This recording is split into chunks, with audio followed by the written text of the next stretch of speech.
As a secular person, I typically don't agree with the reasoning that Christians, Orthodox Jews, or Muslims give to explain why they're deeply religious. But I recently listened to Professor Jordan Peterson discuss why he classifies himself as a Christian, something that, once I found out, surprised me. Because it's strange to me how some of the most rational, intelligent people can be religious, but Jordan Peterson has a way of explaining things that just make sense to me. Now, he hasn't by any means made me a believer in theology, but during this part of his conversation with Joe Rogan, who asks all the questions I would have, I've never heard anyone else talk about Christianity the way he does here, and this is the best attempt I've ever seen of any Christian explain why they're Christian. And what's most interesting is I am the first to admit that Jordan Peterson has thought about these things a lot more than I have. So when he talks about it, I can kind of identify, at least with the core principle behind his message. And hopefully you'll get as much out of his words here as I did. Here's something that's really interesting about that. So I spent a lot of time, I'm a scientist, but I'm also, I would say I'm also a religious person. I'm a deeply religious person. And how do you reconcile those? Yeah. Exactly. Well, that's that. And I've spent 40 years thinking about that.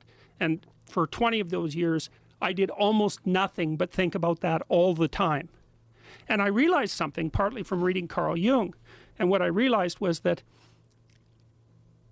even the fundamentalists have the wrong idea about religious truth.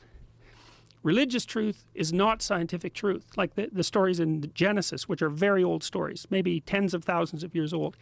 They're obviously not scientific theories because the people who wrote them weren't scientists. We didn't have science until about 500 years ago. So the idea that the stories in Genesis are scientific theories is it's just false on every possible front.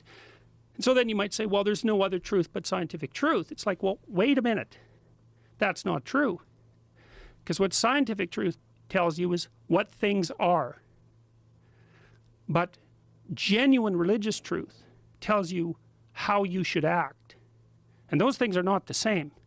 And so a great story, like a great novel, which is a quasi-religious construction, because it's like a distillation of ordinary life into its most important elements, that's a map about how you should comport yourself in the world. And you might say, well, what do you mean by should?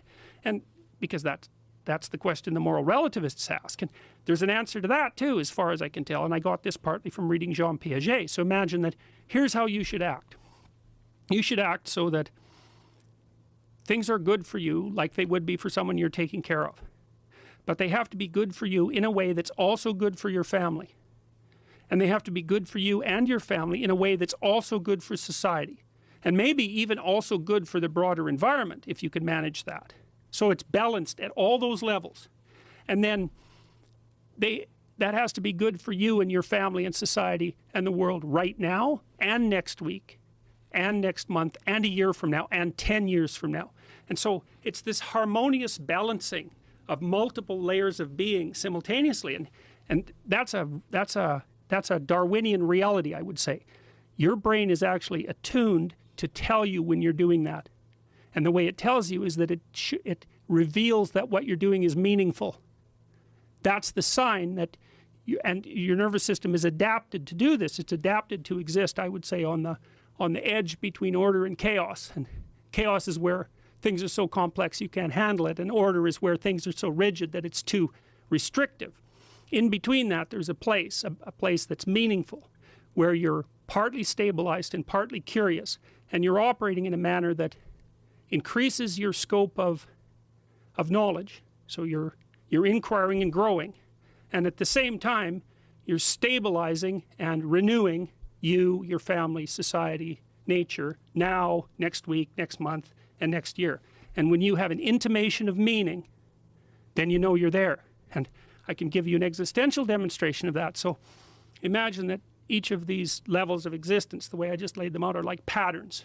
They're patterns within patterns within patterns within patterns. And there's a way of making all that harmonious. That's what music models. That's why music is so meaningful. You know, you take a beautiful orchestral composition, and all the instruments are doing different things at different levels, but they all flow together harmoniously, and you're right in the middle of that as a listener, and it fills you with a sense of, it's almost like a sense of religious awe, even if you're a punk rock nihilist, you know. And the reason for that is because the music is modeling the manner of being that's harmonious. It's the proper way to exist. And religious writings in the deepest sense, so those are archetypal writings, are guidelines to that mode of being. So they're not true like scientific truth is true. I think of them as they're hyper true or meta true. It's like we take the most true things about your life, and then we take the most true things about 10 other people's lives, and we amalgamate them into a single figure, and that would be like a literary hero. And then we take 1,000 literary heroes and we extract out from each of them what makes the most heroic person. That's a religious deity. That's what Christ is. He's a meta hero, and that sits at the bottom of Western civilization. And his archetypal mode of being is true speech. Like, look at this discussion that we're having to the degree that it's working. We're both trying to articulate our notions of reality. And I do that, and you listen, and maybe you have some comments, and then you do that, and I listen, and maybe you have some comments. But together we're building something that's different from what we both came in here with, right? And in a sense, what we're doing is we're participating in the process of articulating each other's spirits. And I mean that most technically. Like, part of your spirit is an amalgam of the information that you've encountered. A lot of that's articulated wisdom.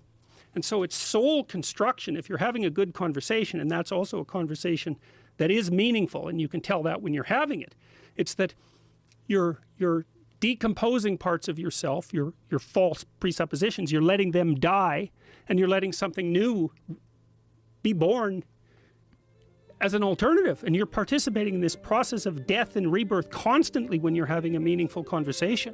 It's like, oh, that was wrong, I'm gonna let that die. Ooh, that's a little painful. I was kind of attached to that concept, but I'll let it go, I'll let it burn off, and a new part of you will emerge, and then another part dies, and a new part emerges. And that's this process of eternal death and rebirth. It's part of the general mythology of redemption.